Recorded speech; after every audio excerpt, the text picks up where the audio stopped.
3 ta o'zbek Yevropada Spark to'xlaymiz. Muhammad Qodir O'zbekistondan Londongacha mashinada, 2 ta o'zbek Polshadan Portugaliyaga 6000 km piyoda. Hozir biz zapravkani oldida mana shunaqa go'shtimizni isitamiz, qaranglar.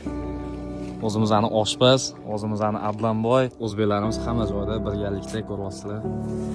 Qo'qon patara bilan ovqatlanyapmiz. Maza bo'lsa kerak, O'zbekiston har doim har joyda bir-birini podдержка qiladi, birlashgan. Ovqatlanib oldik biz. Qorin to'ydimi hammani? Barcha zo'r bo'ldi. Qorin to'ydi.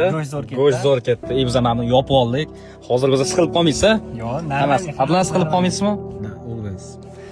Always siqilib qolaman deyapsizmi? Mana orqaga mana shunaqa yotibmiz. Kichkina mashinada 3 ta o'zbek Polshadan Portugaliyagacha, bittamiz O'zbekistondan Londongacha ketyapmiz. Xudo xolasa niyatimizga yetamiz. Bittamiz Guinness rekordni yangilaymiz, bittamiz xudo xolasa Londonga borib hech kim qilmagan ishni qilamiz. Albatta. Uchinchimiz g'ir bekorchi. Men Polshadan Portugaliyagacha, O'zbekistondan Londongacha. Abi yo'qshim bizga oshpaz. Xudo xolasa yo'lga ketyapmiz.